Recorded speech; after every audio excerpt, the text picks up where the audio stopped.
On est parti pour la quête d'Arlecchino. Enfin. J'ai hâte. J'ai tellement hâte. Staring into my eye. This is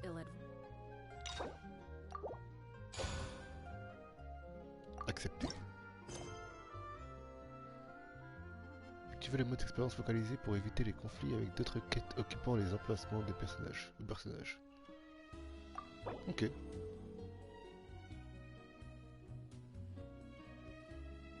Activé. Ça c'est cool ça qu'il fasse ça, vraiment. Huh, it's been a while since we visited Poisson. Maybe we should head over and have a look around. Ok. Village de poissons, c'est parti.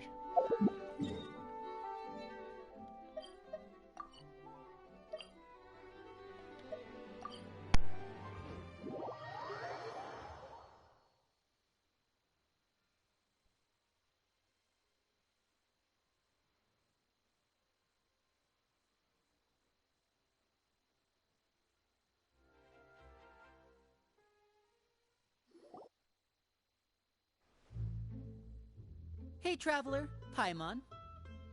Oh, Paimon knows that voice!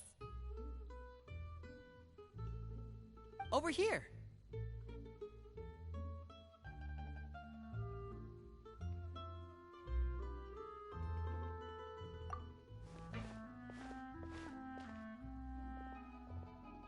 To borrow one of the more popular turns of phrase at the moment, this appears to be quite the fated reunion.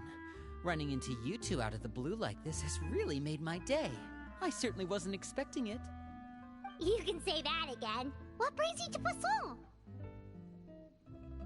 Wait, Paimon's got it! You must be here for one of your magic shows, right? Actually, we've run into a bit of trouble on the home front, so Father arranged for us to stay in Poisson for the time being. Oh, are Lynette and Fremine here too? Yep, along with most of the other members of the House of the Hearth. You may have noticed Poisson seems a bit more crowded than usual. So you're saying nearly the entire organization has moved to Poisson?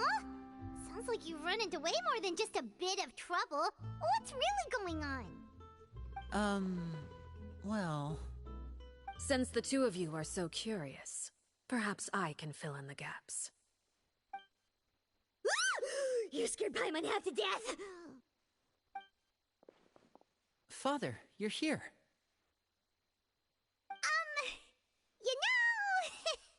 On second thought, maybe we don't need to know? It's all probably super confidential House of the Hearth stuff, right? We totally weren't trying to pry or anything. No need to be nervous. I could sense your genuine concern from your conversation just now.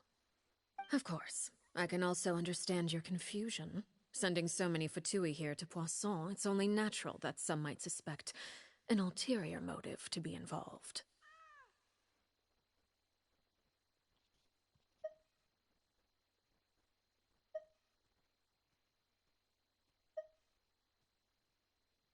I understand.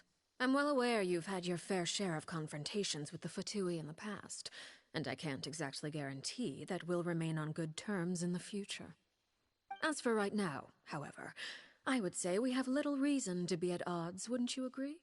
The House of the Hearth could stand to be more open with those who have worked so closely with us in the past. As for the issue at hand, well, it hardly relates to any ulterior motive. To be frank, it all stems from a certain rumor circulating around the House of the Hearth. It's an internal matter. What sort of rumor? A rumor that a certain phantom child is hiding away in the House of the Hearth.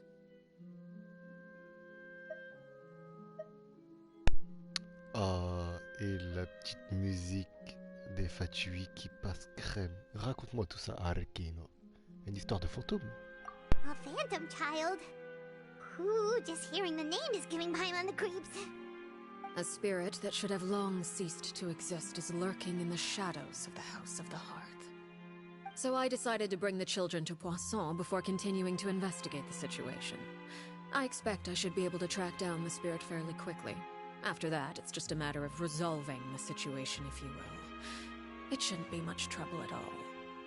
If you're curious, or if you still have some concerns, it might be advisable to stick around for a few days. I'm sure the children would be exceedingly pleased to welcome some visitors. Lenny, I'll leave you to entertain our guests. I have some matters to attend to. Of course, Father.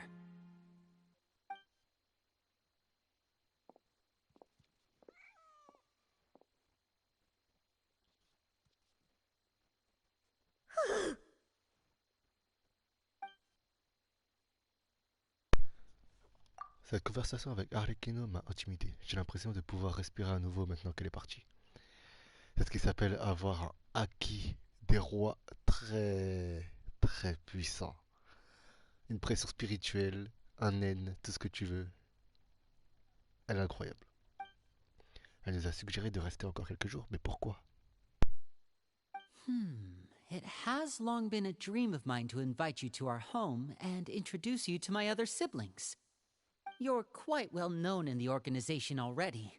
A lot of people have been talking about you, especially after everything with the prophecy. If you're willing, why don't you stay a while and have a little chat with us? Alright. We don't have anything else to do right now anyway. But let's be clear, we're just gonna be there as guests, okay? Don't get any funny... Oh, wait a second. For your guests, that probably means we'll be treated to lots of yummy food, right? Of course. During our stay in Poisson, we've been helping out the locals with some fishing. We bring in quite the bounty every day. In fact, today's the perfect chance for me to show you what I can do in the kitchen. Let's go. I'll take you to where we're staying.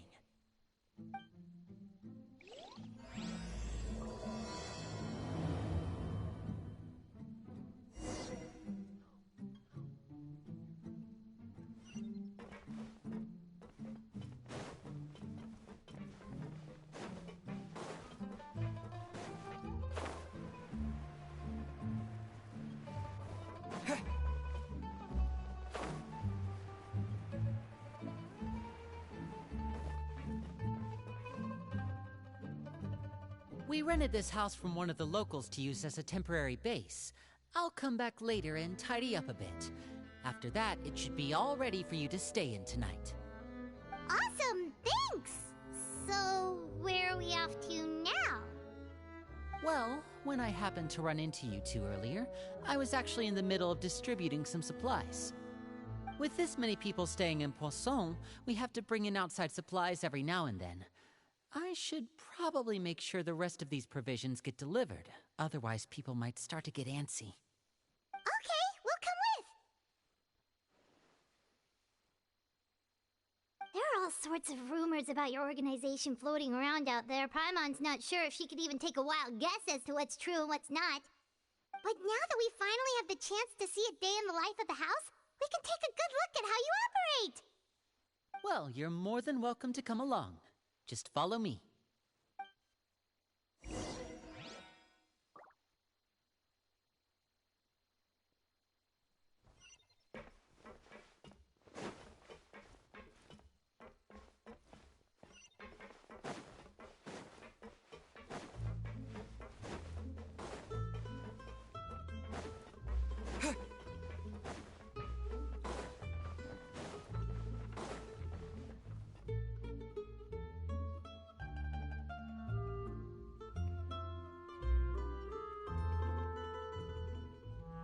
Linny!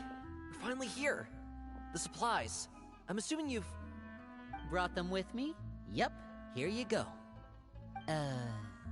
Hello? Something caught your eye? It's the Traveler in Paimon!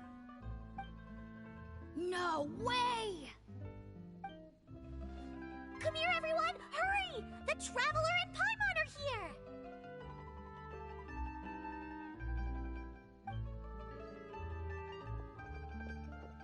One at a time, please. Don't crowd around them all at once. We don't want to scare off our guests now, do we? Oh, it's alright! Gotta say, Paimon didn't realize we were this famous. Of course! Father and Linny have told us so much about you. Father told us about how you helped Linny. According to her, you're a trustworthy friend. And as far as she's concerned, that's pretty much the highest compliment we've ever heard her give. As you can imagine, everyone's been very curious about you. I heard the Traveler is so strong that he can move a mountain with his bare hands.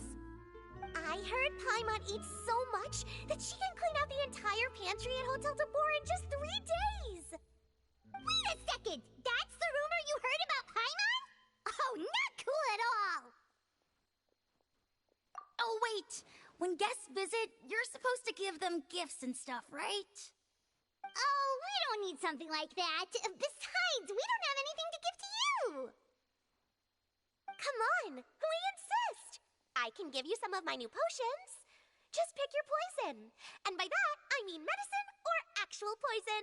I've got both. Huh? Or maybe Shaplo can teach you guys about stealth. He's super good at it. He's never been caught. Ah, now that's not a bad idea. I know you usually prefer to fight head-on, but it never hurts to expand your bag of tricks, right? When it comes to eliminating your enemies, staying quiet can go a long way. Trust me, I would know.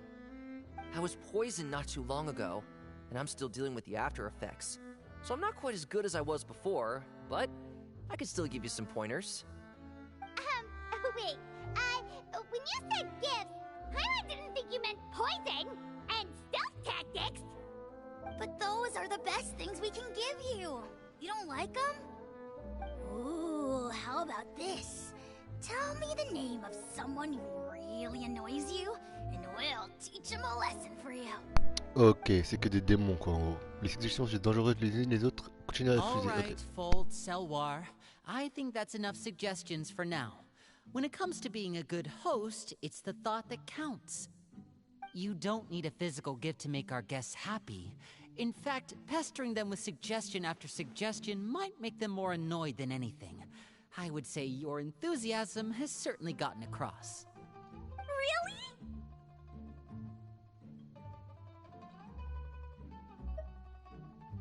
Awesome! It's been so long since we have had guests to play with. If there's anything you need, just let us know. Yeah, especially if it's poison or something. I've got all sorts of potions for that. Well, we'll talk to you all later. We've still got supplies to distribute. All right, see you later.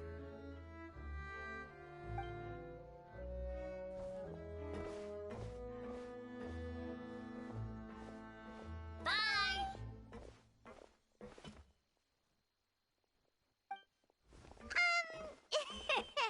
Lenny, about all that poison and stealth tactics talk just now. Scared you, did it? That kind of talk comes with being part of the House of the Hearth. When Foltz was really young, he strangled all of his family pets, just out of curiosity. He was labeled a dangerous problem child and was abandoned by his family. Elwar has an unnatural obsession with potions. Mais wesh. Father has forbidden her from trying all the different concoctions she comes up with, but she still tries to test them in secret. You really have to keep an eye on that one. Chaplot is around my age. While I'm mainly responsible for collecting intelligence, he handles surveillance. He's very passionate about his work and has no reservations about taking on some very difficult missions. I know you two probably aren't used to that kind of talk, but I can promise you they only had the best of intentions. Things like stealth tactics and developing different poisons, they really mean a lot to them. They were just trying to share the best of what they could offer, that's all.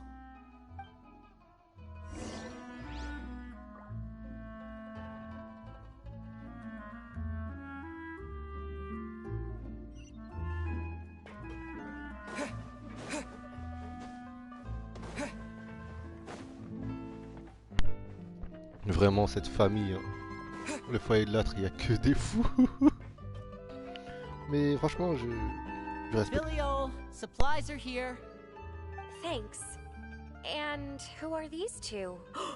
Outsiders? Allow me to introduce you. This is the Traveler and Paimon. Oh, you're the famous duo I've been hearing so much about. It's nice to meet you.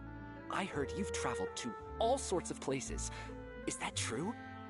Of course! We're making our way all across to that! Oh, good for you. You must be pretty familiar with Fontaine by now, then. Have you seen the new opera that started running recently? I think it's called... The 4,000 Thieves? Oh, this is the first we've heard of it. It seems like it's going to be fantastic. From what I've been able to tell from the posters, anyway. You should definitely check it out if you have the time. Oh, and there's The Blind Maiden, too. That one is supposed to have audience interaction. Seems pretty interesting. After this mission is over, I think I'll go get a manicure. Oh, maybe I should dye my hair. Wonder how much it'll cost. Is it just Paimon, or do these two seem much easier to get along with than the others? Looks like the House of the Hearth has some normal members after all. I heard that. Paimon. Voilà, exactement. Oops. I'm guessing you're referring to Foltz and the others? Yeah, we're definitely not all like them. I bet those crazies are practically foaming at the mouth right now. I'm sure they just can't wait to get back to Snezhnaya to carry out the plan. That's enough, Filial. Don't talk about family members behind their back, right? Whatever. Let's go. Guess this is goodbye then. If you ever have some time, we should go see the opera together.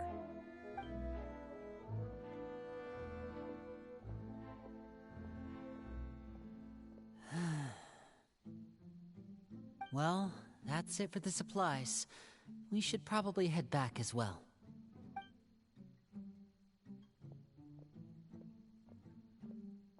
Well, they didn't seem too happy with each other. Seems like there could be something more going on here. You're right. We're only here as guests after all. Oh, Linny's getting super far ahead. Come on, let's catch up.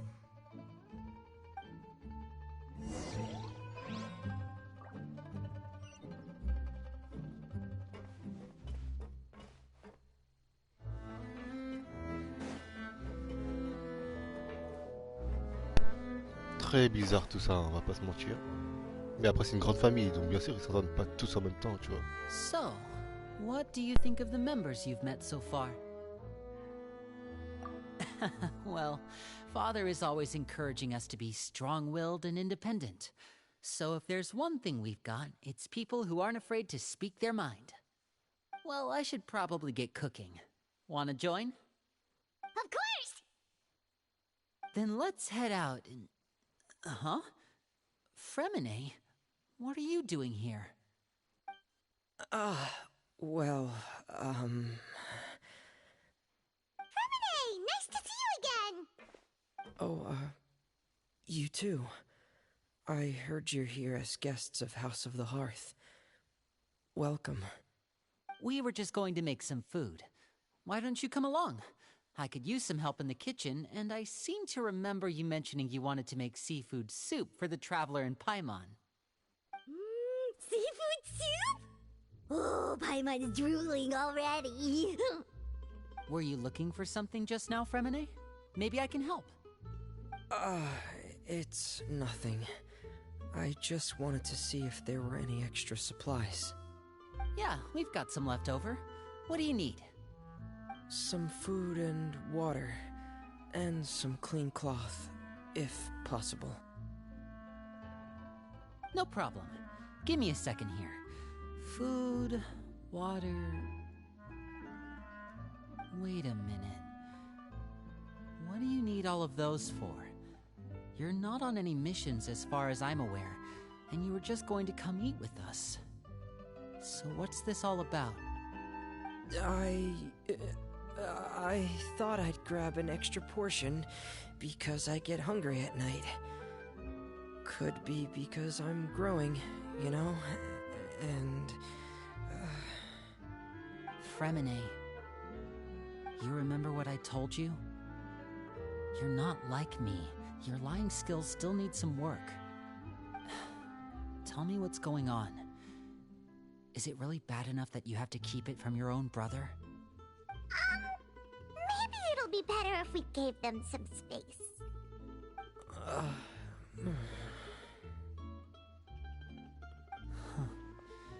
This is the first time I've seen that kind of look on your face.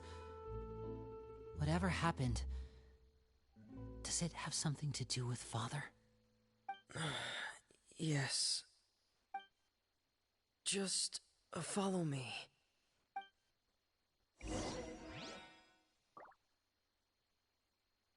Ça a l'air intéressant tout ça.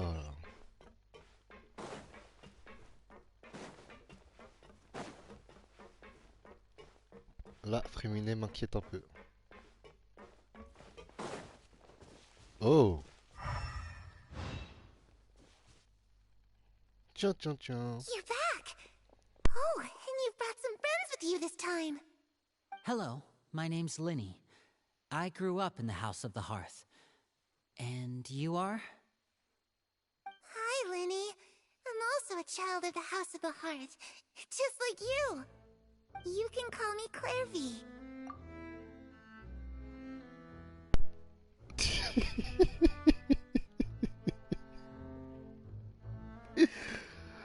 Mais qu'est-ce que c'est que ces conneries? Bon, déjà, malheureusement, elle sera pas jouable parce que c'est un PNJ. Hein. Elle s'est fait PNJ aide. Mais qu'est-ce que c'est que ces conneries? Elle est pas censée être morte, elle. Mais évidemment, là, on va. Normalement, toi, en tant que joueur, t'es supposé te dire que c'est elle, l'enfant fantôme. Hein. Mais. Je sais pas. C'est bizarre. Normalement, elle est censée être morte. Est-ce qu'elle a été réincarnée, elle aussi, là? Je sais pas. Bref, Clairvy, du coup. Et en plus, c'est vraiment elle, parce qu'elle a... Oh là là, attends. Elle a le collier. Donc, mais... Attends. Elle est censée être morte. Et déjà, elle est censée être plus grande, déjà. Parce qu'elle a fait un combat avec, entre elle et Arlecchino, du coup, PRER. Et alors, Arlecchino l'a tué. Ils étaient déjà, genre, ados, adultes, genre. Et là, tu vas me dire, elle est petite encore? Soit c'est une fake, soit c'est la fantôme enfant, soit elle a été comment ça s'appelle? Ouais, réincarnée. J'ai dit ressuscité tout à l'heure, non, réincarnée, je voulais dire. Bref. Elle a tout, genre. Bref. Clairvy? It's nice to meet you. Does that name ring any bells, Linny? No, not at all. That's not a name we have on our roster, I'm sure of it. What I'm not sure of, though, is how she managed to sneak in. She must be the phantom child Father's been searching for. From the looks of it, I'm guessing you were the one that found her, Fremine. You, haven't told Father, have you? No, I haven't told anyone. I've just been keeping her hidden. For how long? About half a month now. Quoi? So ever since we got to Poisson, then. Do you have any idea what you're doing? I know what I'm doing. Really? Because from where I'm standing, it looks like you're hiding the very person Father has been trying to find. If Father finds out about this, everyone involved is going to be punished. You know the rules of the house, Fremine. I know you do. Father doesn't tolerate any form of betrayal.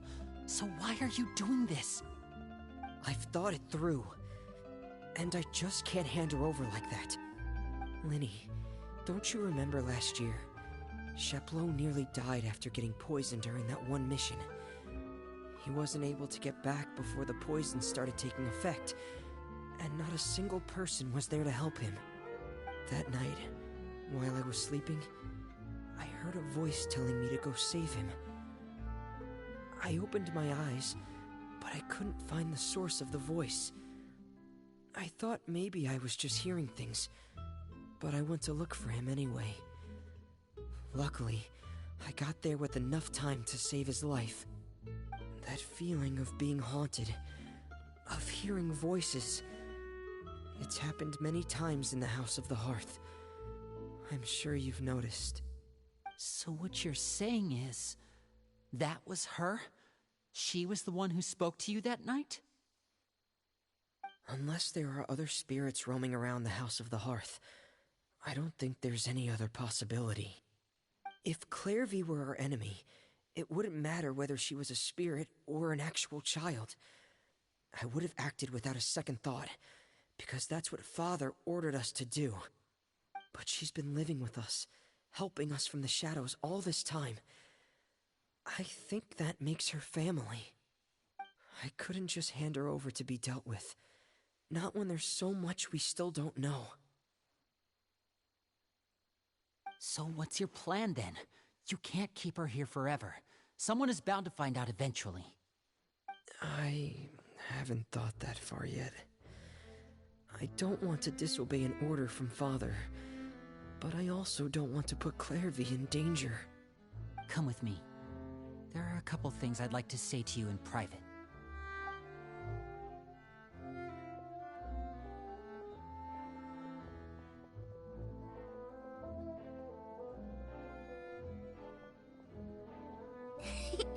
Those two sure care a lot about each other. Well, they got a funny way of showing it. From where Paimon was floating, it sure seemed like they were about to bite each other's heads off. No way! They have a really deep bond. I could tell right away, because I also have a friend like that. I just don't know how long that kind of bond can last. The darkness in the house runs deeper than you can imagine. No one can get out alive. I'm sorry, Linny. I really didn't mean to drag anyone else into Elle this. vient de dire une dinguerie. Oh, really? You didn't mean to? 'Cause I, for one, wish you did. Huh? What do you mean? You know, when we were younger, you didn't call me Linny. You called me brother, just like Lynette. We grew up together, the three of us. We were all orphans, all rescued by Father. Of all the siblings in the House of the Hearth, I think our bond was the closest. Later on, when you started calling me Linny, I wasn't actually surprised. After all, Lynette and I are related by blood. We've had to depend on each other to survive long before we joined the house. Linny, The darkest and most difficult moments of my life happened before you and I had ever met. I'm sure that's true for you as well. Even so, Fremine, we've stood by each other for all these years now, and to me, that means more than blood. You and Lynette are the most important people in my life. No one can replace you. So I won't let you face anything alone. Not if I can help it. Oh, looks like things are getting kinda heated between Linny and Fremine. Maybe we should go check on them. Non, Paimon. Non, laissez-les. Oh, it's raining. I should put my clothes away.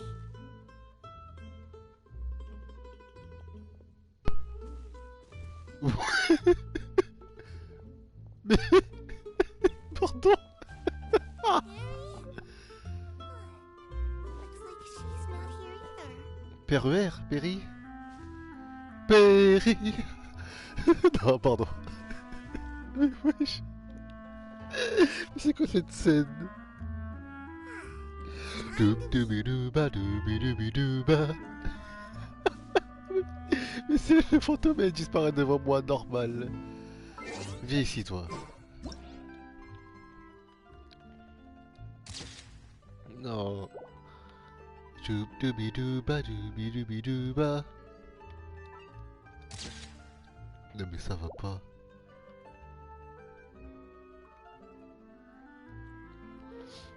Non mais ça va pas la tête. Mais comment ça? Donc le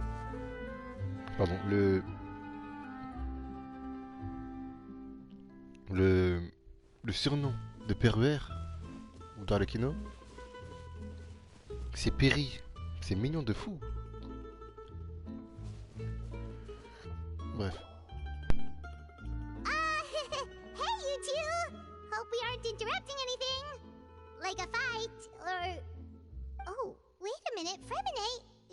You're not crying, are you? Is everything alright? Everything's fine. Thanks for asking. Well, we're all friends here, right? We've been through so much together, so if there's anything we can do to help, just say the word. It's just a small family dispute. It's not something our guests should trouble themselves with. In fact, it might be better if your stay ended here. What are you getting at, Traveler? When guests are around, families are often on their best behavior. And any disputes are less likely to escalate. That's what you're trying to say, isn't it? I just... Thank you. I was really hoping to keep you out of it. But even if I could think of some other reason to turn you away, I'm not sure I could convince you. I know things could turn dangerous, so I promise you this. From now on, I'll protect you like my life depends on it. Me too. Well, back to the matter at hand then. If we don't plan on handing Clairvy over to Father, then our only other option is to solve the mystery of her identity before Father is able to track her down. That means finding out where she came from and what she's doing here. Then we can send her on her merry way and pretend like none of this ever happened. I've tried that already. And? And... nothing. I tried taking her somewhere really far away, but... after some time, she just reappeared. She even came with us all the way to Poisson. It seems like wherever the house is, she follows. I don't know much about spirits. Do you two have any ideas? On en connaît un à lui, si tu veux. Paimon remembers hearing something like, if you fulfill a spirit's last wish before they died, they'll let go of whatever is keeping them here and return to the ley lines. Oh, it's just that Paimon doesn't really remember where she heard that, so it's not guaranteed to work or anything. C'était qui? C'était Well, Ming Ming? sounds like it's worth a shot. À lui. Guess that means we should go ask her about her wish. But first, Fremine, I need you to promise me something. What is it? I need you to promise me that this will stay between the two of us. We're the masterminds behind this whole thing. No one else gets involved. Can you do that for me? Of course. I promise. All right. Then let's seal the promise just like when we were kids. Fist bump on 3. Ready? 1, 2, 3. I swear. Eh oui.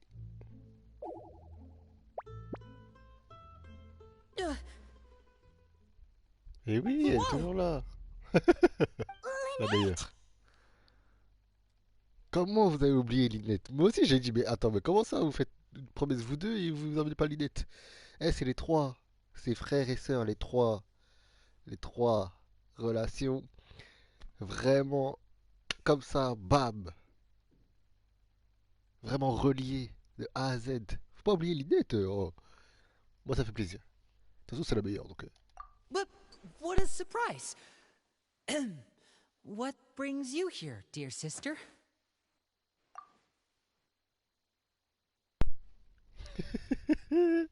J'adore ces expressions faciales, je l'adore, Linette. Voilà. And, when exactly did you get here?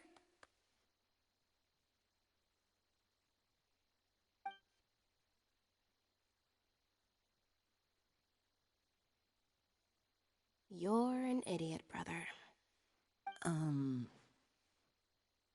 you too, Fremine.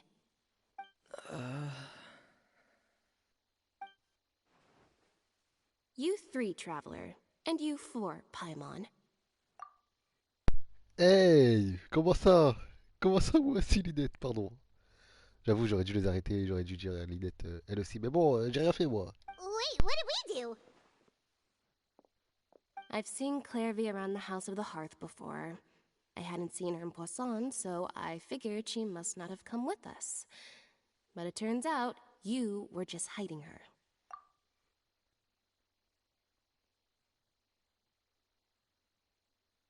I heard you talking about your plan.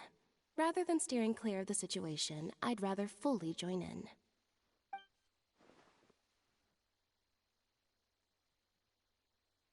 If you don't agree, I'll have no choice but to report everything back to Father.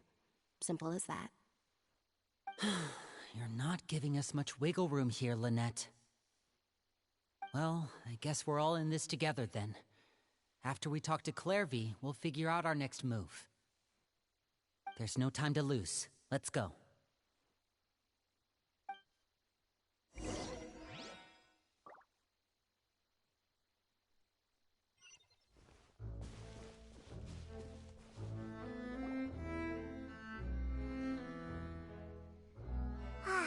I'm full.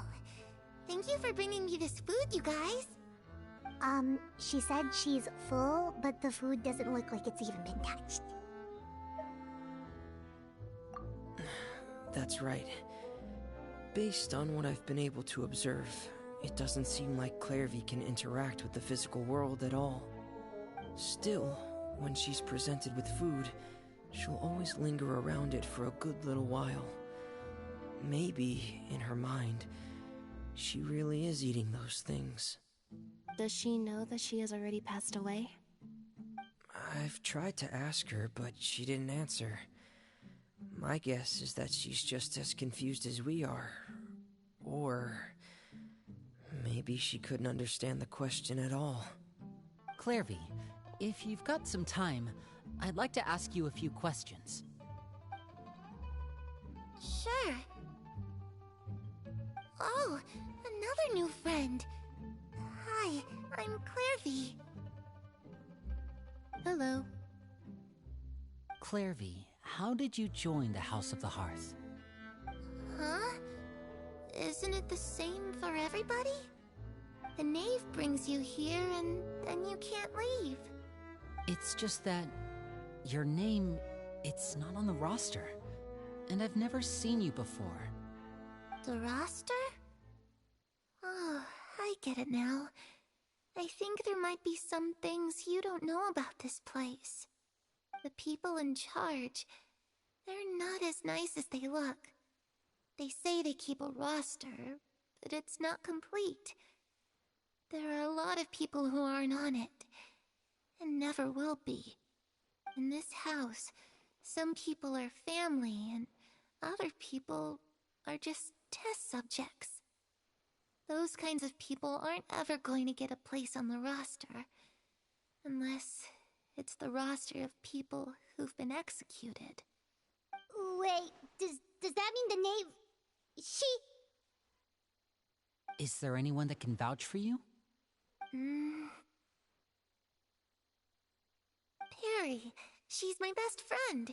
She's the only one I trust in this place. Have either of you heard of that name before? No. Me neither. Clairvy, Perry.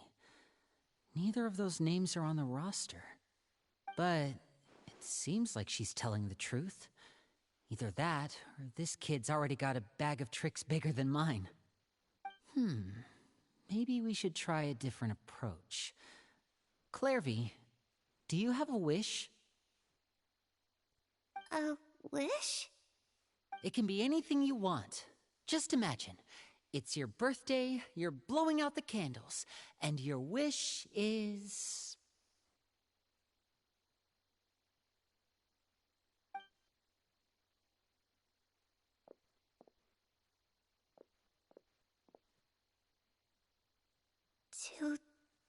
To go outside, where the sun can find me. That's it? Well, that sounds easy enough. The darkness in the house runs deeper than you can imagine. No one can get out alive.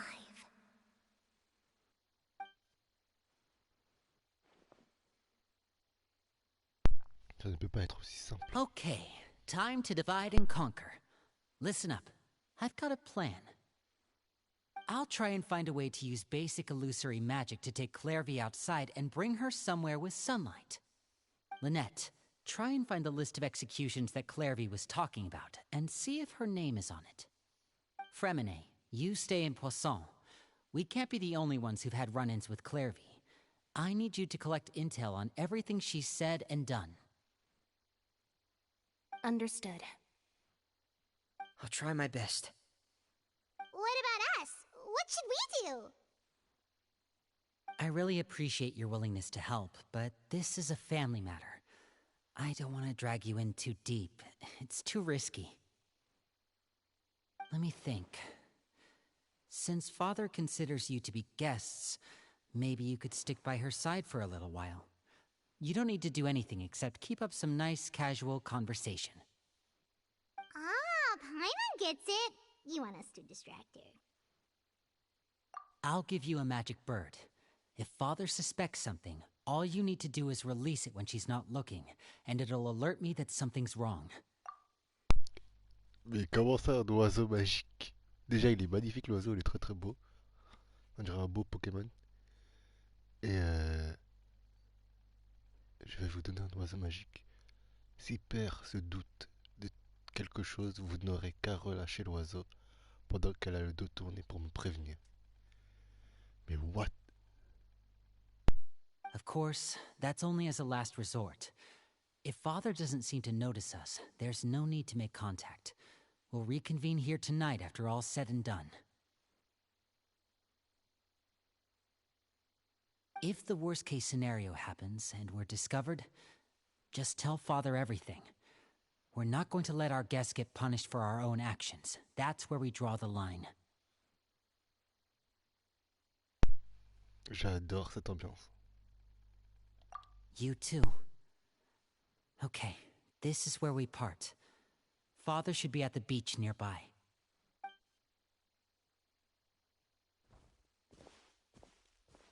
I really hope this goes well. No, it has to go well. That's the only way this can get resolved.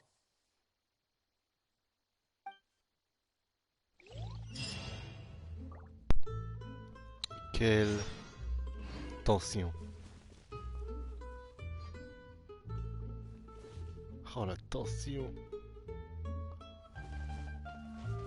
Je suis obligé de prendre des photos. On va peut-être plus la revoir donc.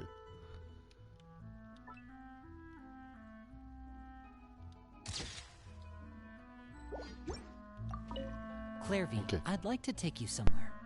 Is that okay with you? Sure. Where are we going?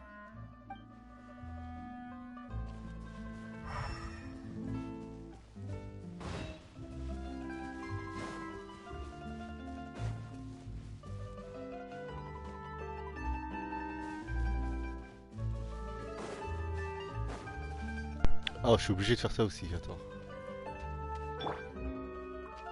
Je suis obligé. Ah, je suis obligé.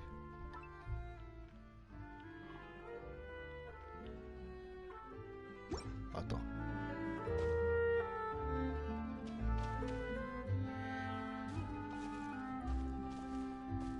Voilà.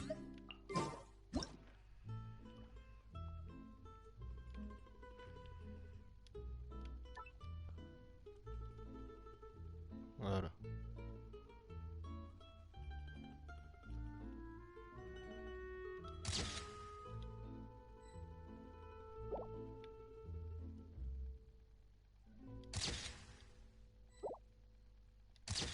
Damn. J'ai vu une photo. Non. Damn. Ok. Ouh. Ok. Revenons au RP. Où est Linette?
What? Attends. Comment ça, mon gars, il est avec elle? Il va lui redonner le... son... Le divin? Ou est-ce qu'il aura plus son œil divin? Oh, attends. Attends. Bah, je sais pas... Parce qu'il y a une théorie avec son Emarméné, tout ça, il a combattu son Emarméné, blablabla. Qu'est-ce qui va se passer maintenant, s'il vous plaît? Oh là là, attends. Non.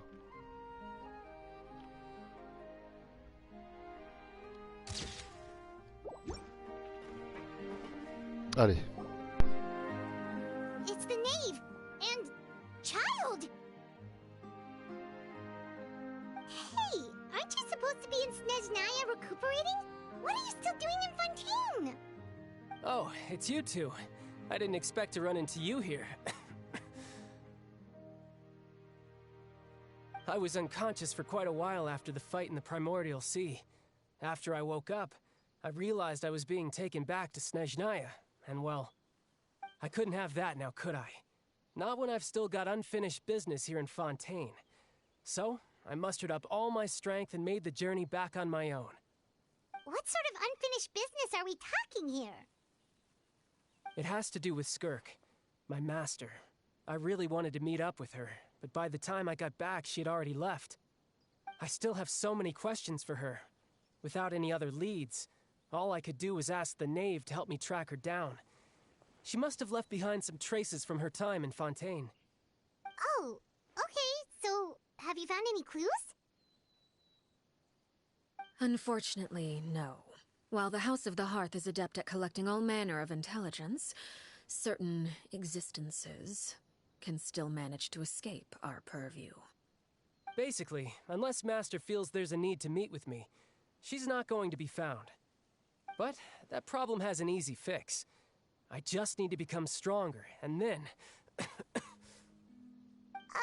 Paimon thinks you should focus on getting better first. The worst of it is over. It's all thanks to that one kid from the House of the Hearth. Elwar, I think her name was. She gave me a bunch of random potions to drink. They didn't go down easy, let me tell you. Pain and chills all over. But they really did help speed up my recovery. And that's good, because it looks like I really do have to head back this time. The old man's been putting the pressure on me. He sent someone to tell me I'm needed for some sort of project. Project Stuja? Yeah, that's the one. I heard Regrader's involved too. I'm not looking forward to having to listen to all his monologuing, that's for sure. Hey, maybe you could think of a way for me to stay in Fontaine for a little longer. Attends. Projet Stuja? C'est quoi ça? Oh, j'adore. Ouh, des nouvelles informations. Ah, ça m'a manqué. Oh, ça m'a manqué. C'est quoi Projet Stuja? Ah, Arlecchino est au courant. Pentalonné dans la partie et de la partie. Child, ça veut dire qu'on va le revoir encore. Yes! Au cas où si vous ne le savez pas, c'est mon personnage préféré. Mon personnage masculin préféré, ou même mon personnage préféré tout court, avec Ning Wang, qui est elle, mon personnage féminin préféré, et mon personnage aussi préféré tout court. Ning Wang et Tartaglia sont mes personnages préférés, d'accord? Oh là là là là. Projet Stuja. Arlecchino est au courant. Pantalone sera de la partie. Et Dark Baiju. Et Child. En plus, il a son œil divin, donc ça y est, elle est rendue. Est-ce qu'il va fonctionner encore? Je sais pas, mais. Très bien. Ah. Helping Linny and the others brush up on their fighting skills would be far more interesting. If you and I could spar, that would be even better. I've been waiting for a chance to see you go all out. Mais quoi? Je pense que ce serait beaucoup plus intéressant d'entraîner Linné et les autres au combat. Ce serait encore mieux si on pouvait s'affronter aussi.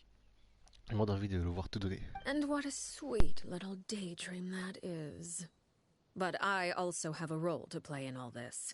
I'll be leaving Fontaine shortly as well. Besides, considering how little they see fit to step outside the homeland, being called on to return to Snezhnaya by such illustrious dignitaries, what a great honor. Wouldn't you agree? De plus, ces grands dignitaires qui sont restés à Snezhnaya te somment de rentrer. C'est un honneur, non? Avec ses petits regards narquois. Ah là là là là, elle est trop belle, elle est magnifique, elle est charismatique. Ouais, je m'assois. Ouais. One I could do without, I'd say. Damn. Is it just Paimon? Or does it kind of seem like they're... Oui, c'est exactement ça, oui. Ils sont en train de dire du mal de leurs collègues dans leur dos, exactement. So, dear guests of the House of the Hearth, to what do I owe the visit? Well, we just... Right! We're super close to Linny and the others, but we still don't know much about you! Is that so? Introductions have already been made, have they not? Oh, well, you see? There's only so much you can learn about someone from a short introduction. At least tell us something a little extra, like... Why do you call yourself father? Huh, good question. I'd also like to know. The fact that you have to ask tells me our intelligence work has been quite successful. Telling you the answer to that question would only serve to undermine that success. And we can't have that, now can we? Spoken like a true diplomat. That was some expert sidestepping right there. Well, if there's nothing else, I think I'll take my leave. I still have a small matter to resolve at home. Wait, don't go!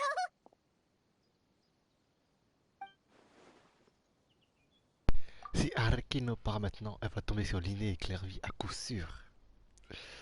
Mais elle va le savoir quoi qu'il arrive. De toute façon, elle est pas code. Ah. Devrais-je libérer l'oiseau que Linné nous a confié? Non. Essayons d'abord de la faire parler sur un autre sujet.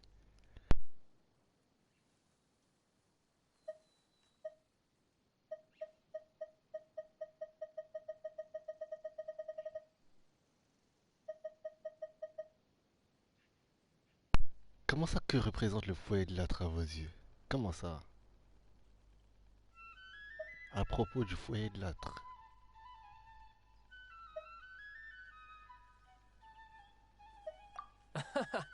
I'd also like to hear the answer to this. En fait, Tarta, c'est moi, en fait. Lui aussi, il est joueur, là. I've met some of the members of your organization, and they all seemed like really good kids. They actually reminded me of Tonya and Tusser. Which, by the way, if you ever betray them, I'm just letting you know, I won't let you off easy. Mais oh, écoute, Tarta, je t'aime bien. J'ai juré, je t'aime bien. Tu vois, t'es mon gars. Mais calme-toi! Pourquoi dirait des menaces comme ça? Pourquoi des menaces? And why would I betray them? En plus. Well, you've already betrayed the House of the Hearth once, haven't you? At least, that's what I heard. Damn!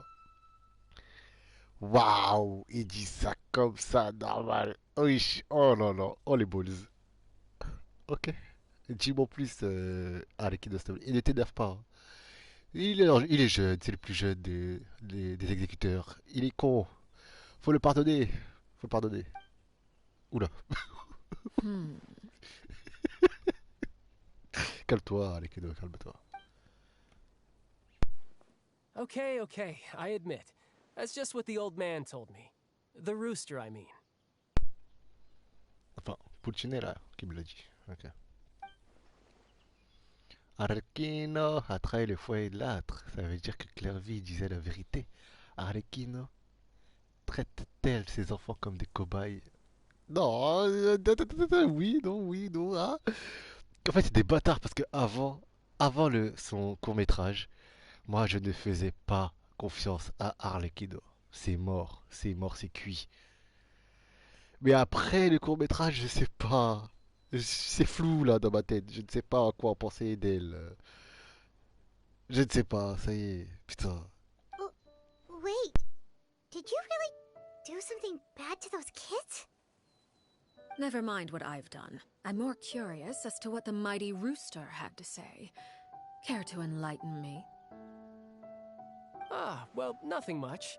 Just some stuff about you taking out many other members of the House of the Hearth, and even going so far to attack your own family. I see. Oh, based on your reaction, I'm guessing it's all a bunch of lies.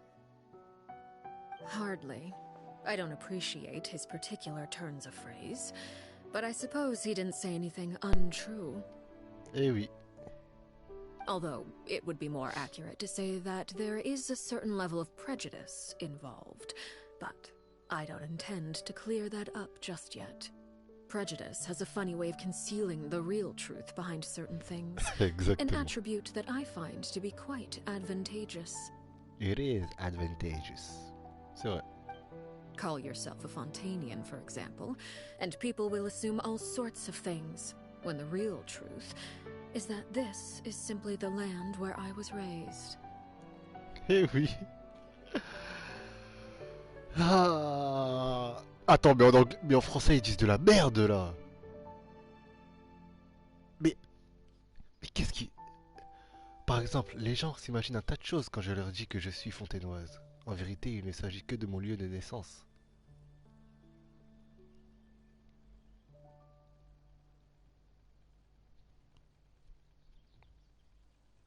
Mais elle a pas dit ça en anglais, elle a dit c'est le lieu où j'ai grandi. Elle a dit c'est son lieu de naissance, mais si c'est son lieu de naissance, ça veut dire qu'elle est fontainoise. Mais elle vient de dire que c'est juste le lieu où elle a grandi. Donc elle est pas fontainoise. Bon, ça je l'avais prédit, hein. Si tu l'as lu, si tu as lu le livre Perrine Herry, tu sais très bien que elle fait partie de la dynastie de la Lune Rouge. Ces personnes qui ont trahi. C'est une dynastie avant la dynastie Éclipse, hein, qui est d'ailleurs la dynastie de la Lune Rouge. C'est cette dynastie qui faisait de l'alchimie, notamment l'art de Kémia, l'art qui aujourd'hui est interdit pour je ne sais quelle raison.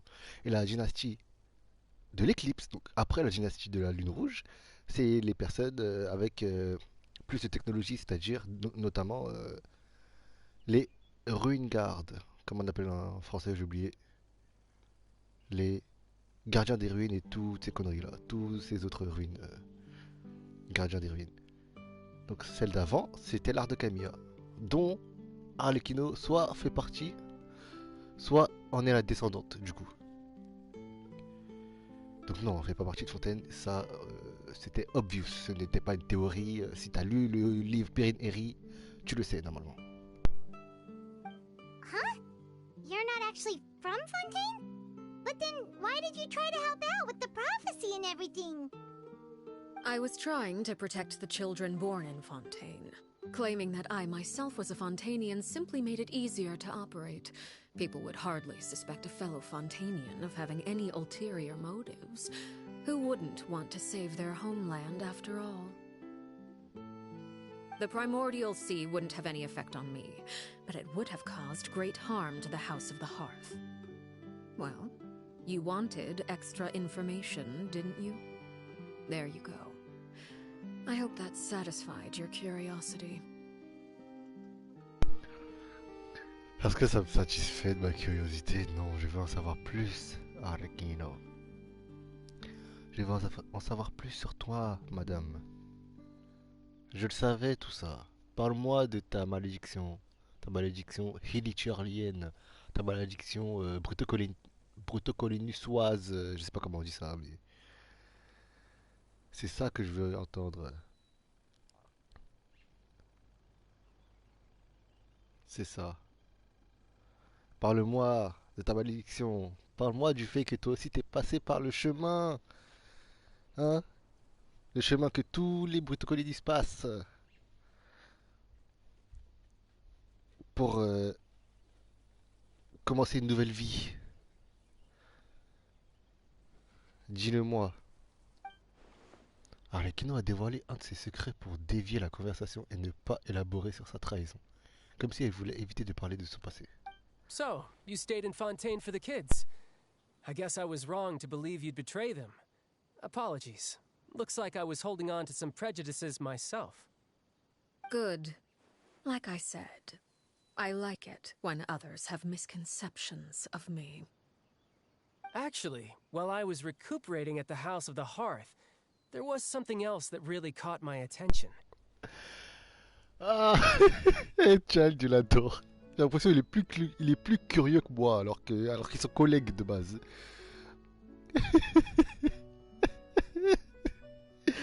Ah, Child, mon perso, c'est mon gars, ça, c'est mon gars sûr et certain. Vas-y, dis-le. Dis-moi que t'as vu Clairvy et que tu vas lui dire là en face, là, genre. I heard that members always resolve disputes and arguments with a friendly spar, and the loser has to back down. Seems pretty cool if you ask me. Would also give them plenty of opportunities to hone their skills. Well, that's only a recent development. In the past, such spars weren't nearly so friendly. The losing party would lose everything, including their life. They were that high stakes? Whew, at least that's not a thing anymore. Well, the current atmosphere's not half bad. I'm a bit jealous, actually.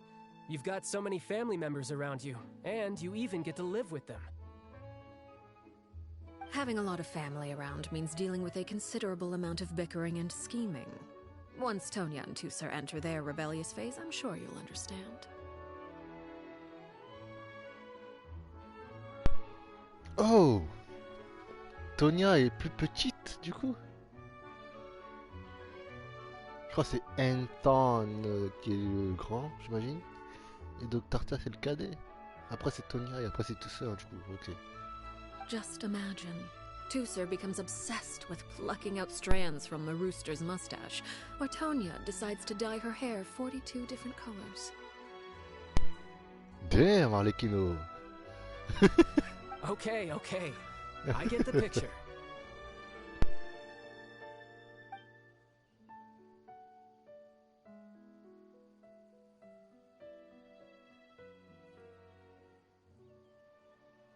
Well, would you look at the time? I should probably get going. Traveler, Paimon, I'm not sure where our paths will cross next, but the next time we run into each other, we should definitely try and find some time to spar. Again, maybe this is a conversation we can have when you look less like you're gonna kill over. All right. Well, thanks for everything, Arlecchino.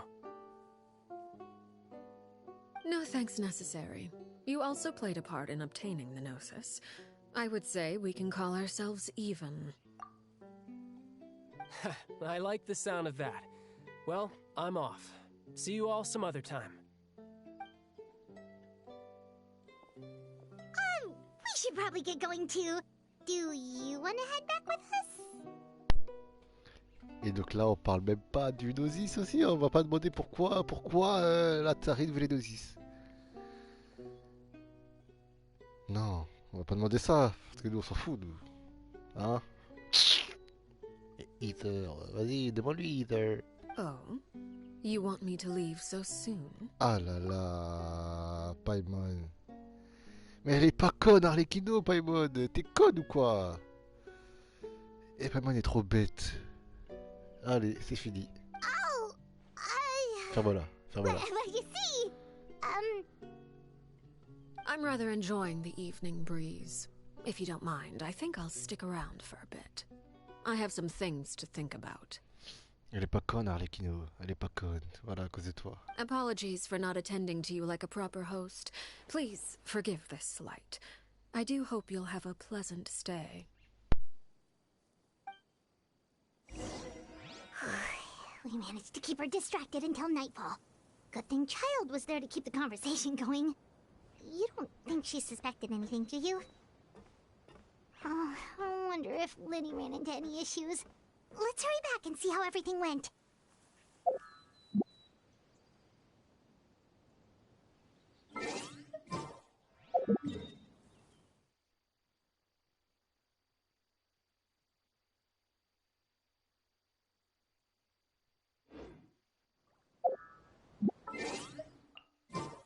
Bien évidemment, je dois prendre... Ouh!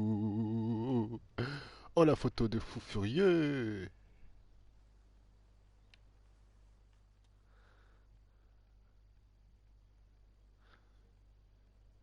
Ah bon?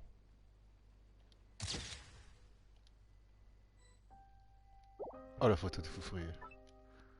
Non. Non, voilà ça.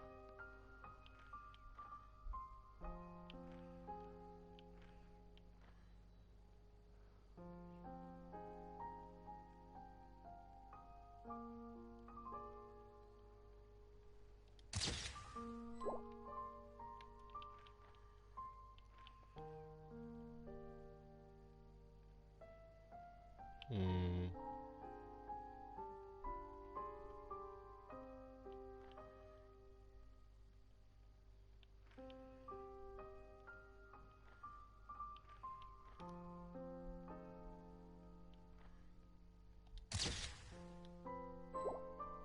Voilà. Oh, you decided to stay a little longer. Let's take in the ocean view together then.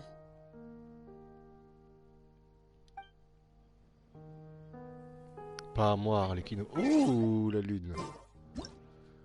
Ouh là là, la lune. Bonjour la lune.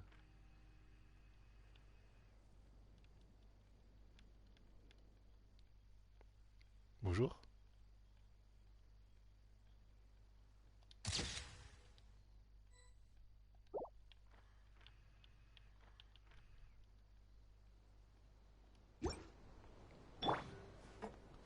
Il y a quoi maintenant? Deux Arlecchino. Qu'est-ce qu'il y a?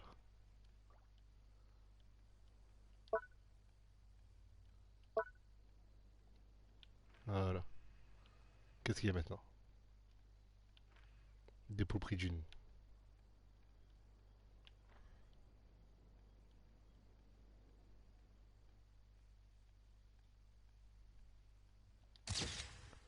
Parfait.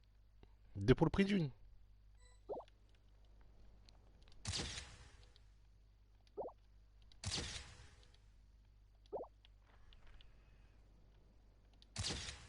Eh oui.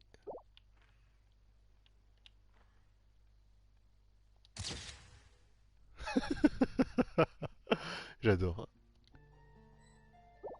Voilà. Magnifique.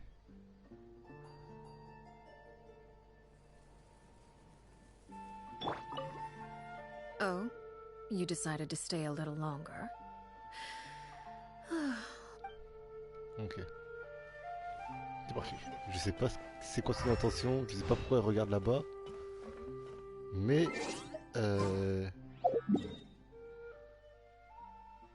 En tout cas, c'est chelou. Bref. C'est très très très chelou. Très chelou.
Well, long story short, we ran into a small issue. Clairvy can't go into the sunlight. Everything was fine at first. She followed me up to the surface just like I told her.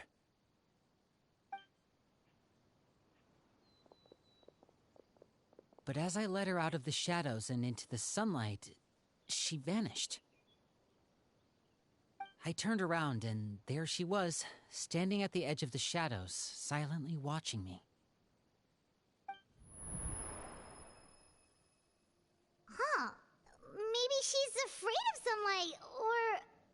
No, it wouldn't be her wish if that were the case. Well, we could always try pushing her into it. Oh, true. I've pretty much tried it all already. Nothing worked. Eventually, the sun went down, so all I could do was bring her back here. How did it go with you, Lynette? Good. I've got the list. It's right here. Really? Well, what are we waiting for? Let's take a look!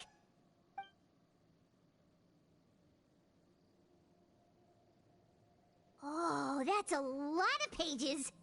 Oh, it's gonna take forever to get through it all. We can each take a section. Here. La Pouillade, l'endroit, Chambel, horaire.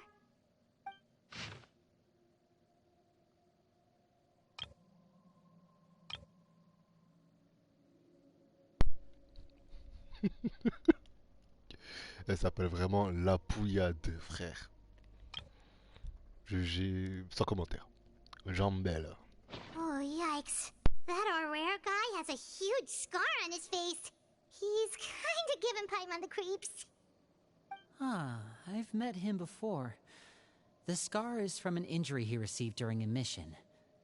I still remember him joking with me about it. He said any future lover would take one look at him and then lose all interest. Did he say anything else? Well, I asked if there was someone he was interested in. He said no, and that's where our conversation ended. It was only later that I learned he really did have someone he liked. He risked everything to escape so he could be with her, but it didn't work. One day, Father asked to see him, and, well, I never saw him again after that. Wait, so that means the knave, she... It may seem cruel, but it's just one of the rules of the house. Betrayal is not to be taken lightly. We know too many secrets to come and go as we please. So, if you do try to leave, you pay with your life.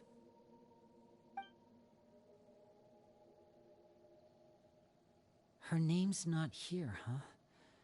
Well, that's not too surprising. It doesn't seem like this list is complete. It only contains records dating back around 5 years. Let's shift our attention then. Fremine, were you able to find anything out? Fremine. Sorry. I was thinking about something. I managed to talk to quite a few people, but I couldn't help but notice that the atmosphere in the house was a little... strange. Strange? Yeah, I mean, I know there have been arguments in the past, times when people haven't gotten along. Chaplot and Filiol are a good example of that. Oh, those are two of the people that we met while delivering supplies. Paimon can see how they might not get along. They had very different vibes, and their, interests seem to be pretty different as well. That's to be expected, actually. Father brought us all here, shared her knowledge with us, taught us how to fight. That's one thing we all share. But that's also where the similarities end. Not all of us feel the same desire to stay here. As members of the House of the Hearth, we're also considered part of the Fatui. And to a lot of people, that's an identity they never asked for. Certain members get older and realize they want something else for themselves. But considering the rules of the house, most people would never say that out loud. People like Chaplot and Foltz are loyal to Father and her vision. They're proud to be part of the Fatui. Filiol and Nantoy, on the other hand, well, they aren't quite as enthusiastic. These kinds of conflicts have always been there. It's not like Father is in the dark about any of this. Well, that's true. But it just feels like things have gotten worse lately. Filiol and the others, it seemed like they were meeting in secret to talk about something. I can't say for sure, but I think they've met Clairvy. You think she's been inciting them to act out? No, not exactly. But I wouldn't be surprised if she said something to them about the darkness in the house and how deep it runs. She's told me about it before. Experiments being run on children. People being used as pawns on the battlefield without so much as the strength to survive. And they just believed all that? Without any evidence? Clairvy's words probably gave them the excuse they were looking for. Whether they actually believe them to be true is secondary. This is all because of Project Stuja, isn't it? Whoa. Hold on a second. What's this Project Stuja all about, huh? This is the second time it's come up now. Sorry, but I'm not sure of the details either. I only know what Father has told us, which is that it's something the Rooster and Regrator have been working on together. Apparently, it has to do with the Fatui's strategic plan for the future. Because the House of the Hearth was so successful in obtaining the Gnosis, we now have the honor of playing a key role in Project Stuja. Wait, but isn't that a good thing? Key role is just another way of saying dangerous role. To us, the whole thing is an inconvenience. Father thinks so too, but she's in no position to refuse. Their plan isn't exactly unreasonable, and they've been funneling the house a lot of funding. It's just that we'll lose a lot of members in the process. Participating in the plan, it's an honor in name only. What they're really trying to do is subdue us. The existence of an intelligence organization outside their control makes them feel uneasy.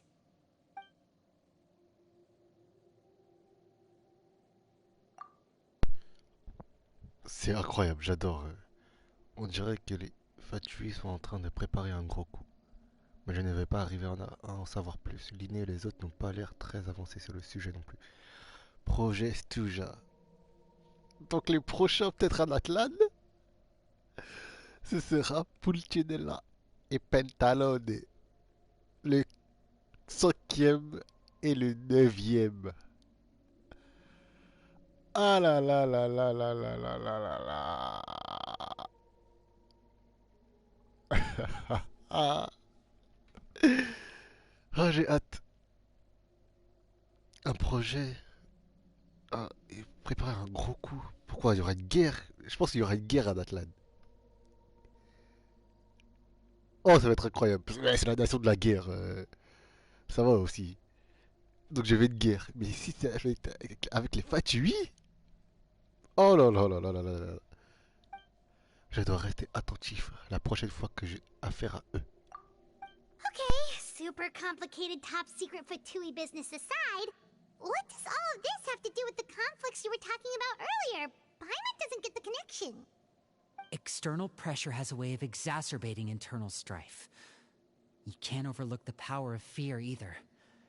People are afraid of dying, and that fear is often the impetus for a lot of stupid decisions. I thought resolving the Clairvy situation would make everything go back to normal. But it looks like things are more complicated than I thought. If we leave Filiol and the others to their own devices, sooner or later, Father will be forced to take action. We can only focus on one situation at a time, brother. You're right. Even if we confront Filiol and the others, it won't do any good. It might even make matters worse. We should focus on Clairvy for now. Well, it's getting late. We should head back and get some rest. We'll try again first thing tomorrow. Lynette, you stick with me this time. Fremine, keep a close eye on Filiol and the others. Make sure they don't do anything they'll regret. Good work today, everyone. Have a good night, and I'll see you tomorrow.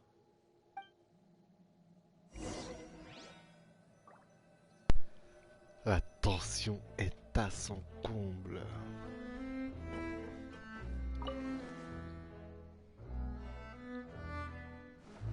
J'adore. Mais quelle quête. Quelle quête exceptionnelle. Ouh, la quête. Elle est où Clairvy là d'ailleurs?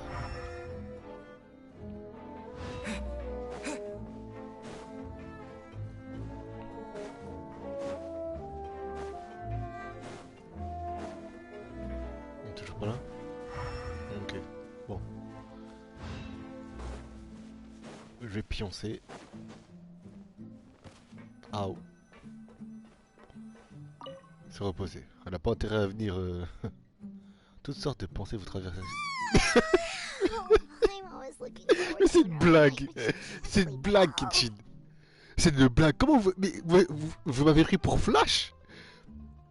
Vous m'avez pris pour Flash? C'est quoi ça? Comment voulez-vous que je lise?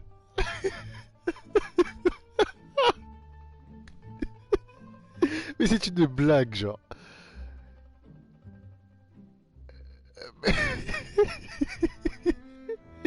Mais laissez-moi lire.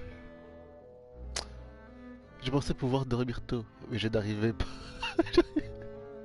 Et je crois toujours pas, il vient littéralement me flashbang une phrase que je pouvais même pas lire. Ok. Hey, you don't think the knave will be too angry with Linny and everyone if she finds out about all this, do you? She's even scary when she smiles. If she were to actually get angry... Ooh, you have to protect Paimon if that happens, okay, Traveler?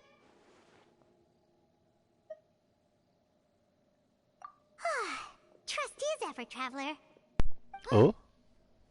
Oh? Hey? Look over there! Clairvy ne va pas voir Perry, frère. Ne va pas voir Perruère. Qu'est-ce qu'elle fait ici? Clairvy? Quick, let's catch up with her before anyone sees. Allez, c'est parti. J'aime bien le surnom qu'elle a donné à Arlecchino qui est pervers.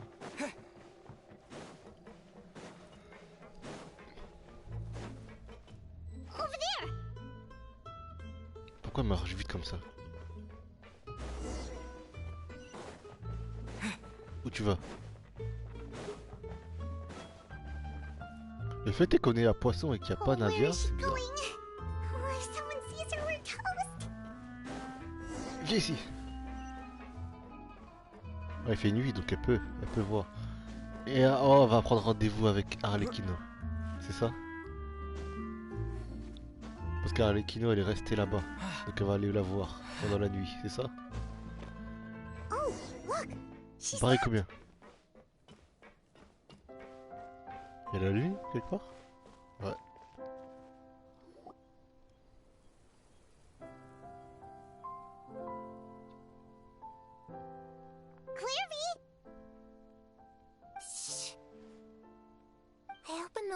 while no one was looking.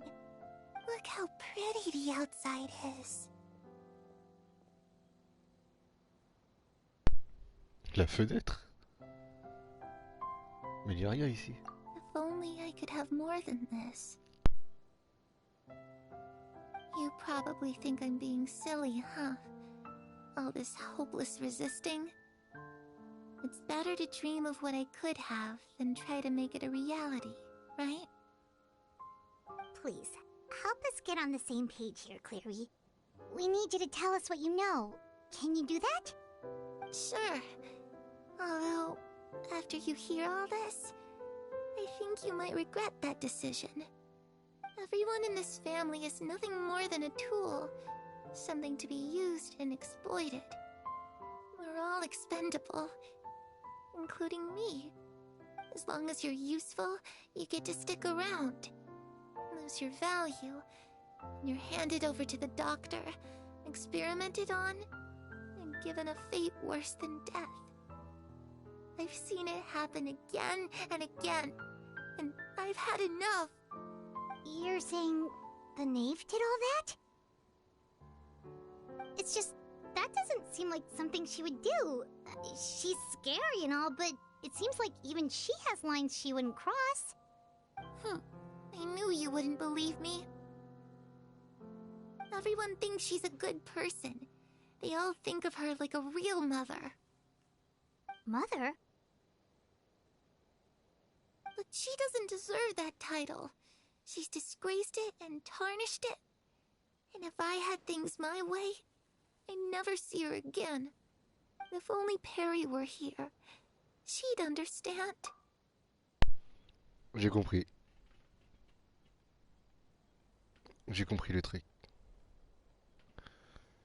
En fait, elle vit toujours... C'est pas qu'elle vit dans le passé, mais c'est juste à l'instant présent.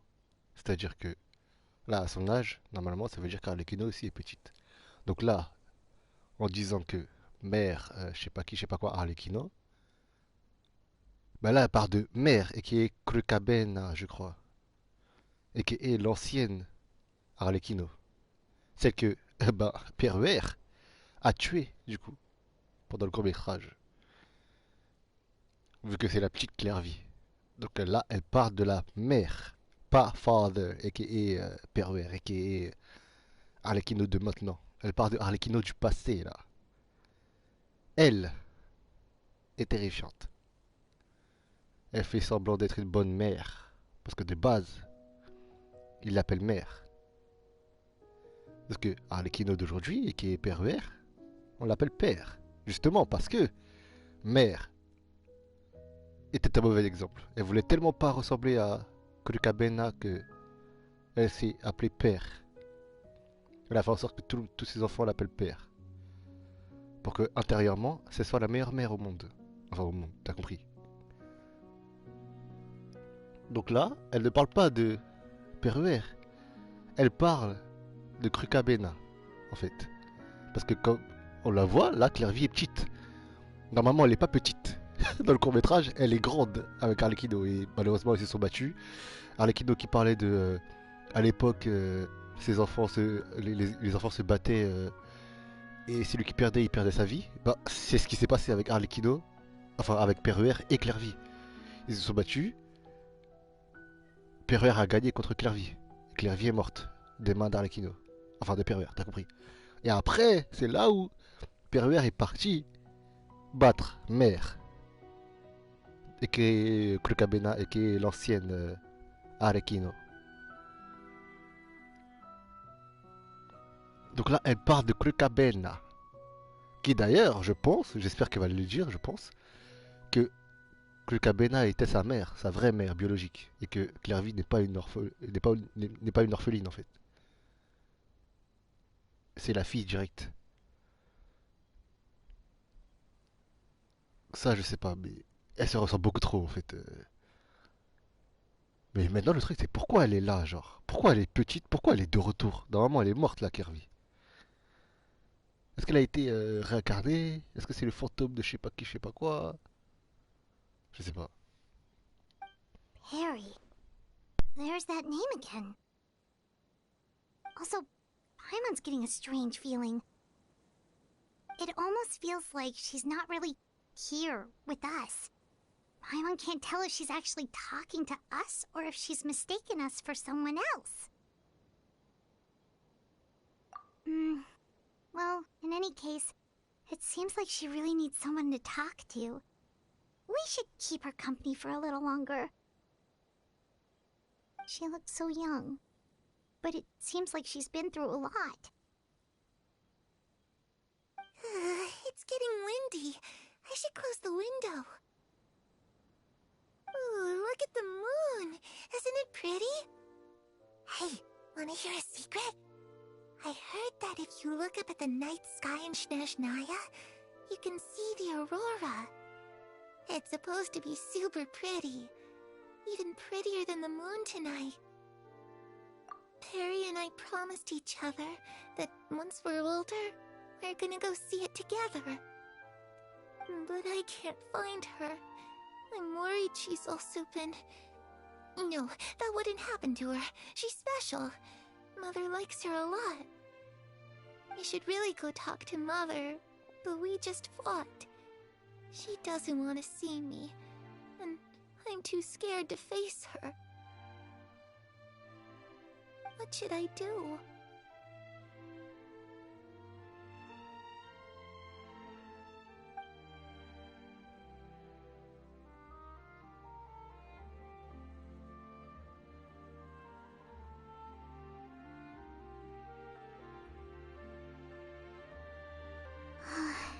Paimon really doesn't understand what's going on with her. Well, let's head back. We've got an early morning tomorrow.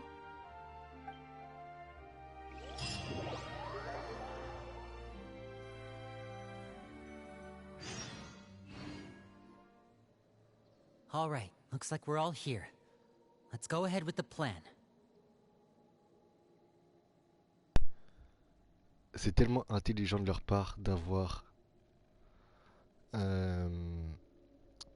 sorti le court-métrage une semaine avant.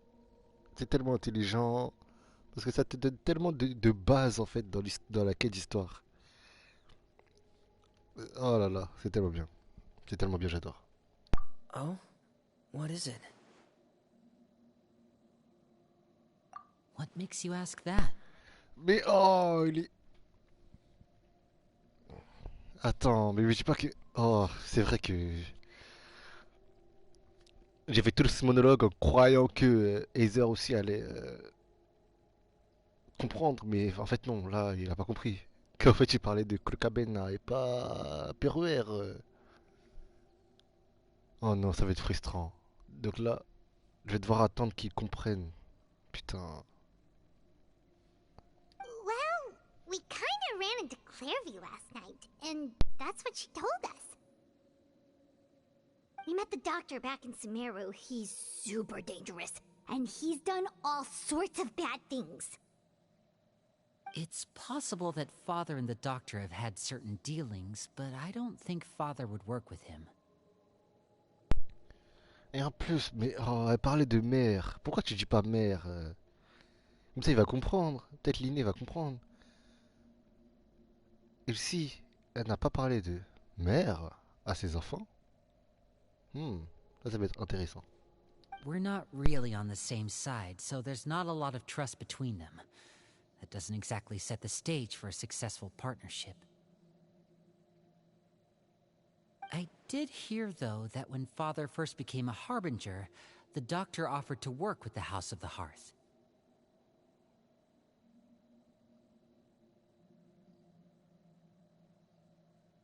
Father rejected most of his proposals, except for one. It had to do with some sort of secret experiment. Secret experiment? Could that be what Clairview was talking about? I don't think so. I don't know any details about the experiment itself, but I do know it's an entirely independent operation. The Doctor only proposed a direction for the research. That was the extent of his involvement. I still don't think that counts as working together. The details of the experiment are confidential, but complete records are kept on all participants. That doesn't seem to be the case with the situation Clairvy referred to. I know you don't agree with some of the Fatui's methods, and I'm not asking you to. But I am asking you to trust us on this. The House of the Hearth has its own principles. There are certain lines we're not willing to cross. Alright, that's good to hear at least. Clairvy seems to think the knave and the doctor worked together to do something horrible. If that turned out to be true, Paimon doesn't know how he would even face you guys. It's just that it doesn't seem like Clairvy is lying either. The easiest thing to do would be just ask the knave directly, but Paimon doesn't think she'd tell us. Father didn't come back last night. She's probably still near the shore. We'll be counting on you to distract her. Lynette, you're with me. Fremine, you know what to do. Be on your guard, everyone. All right, let's get to it.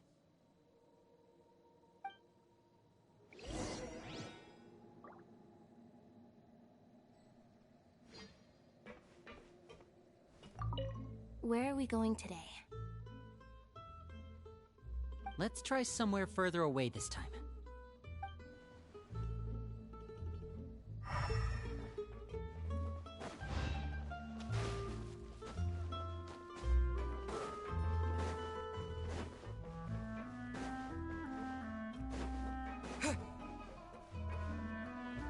Ah, elle est là-bas, let's go. Je peux la parler? Non, je peux pas.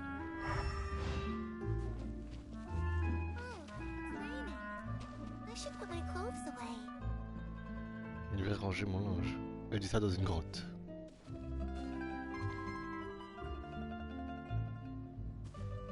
Il pleut, je vais devoir ranger mon linge. I should put my clothes away.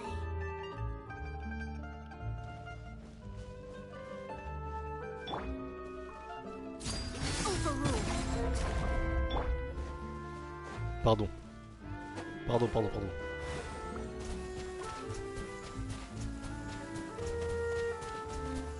Water jet! Ok. Arlecchino, where are you? Where are you, father? Ok.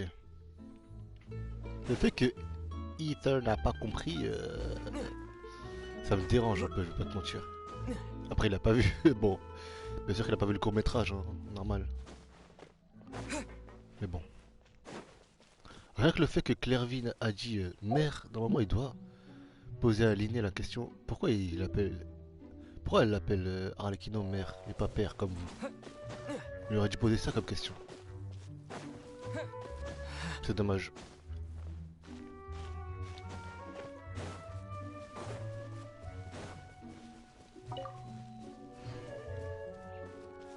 Madame?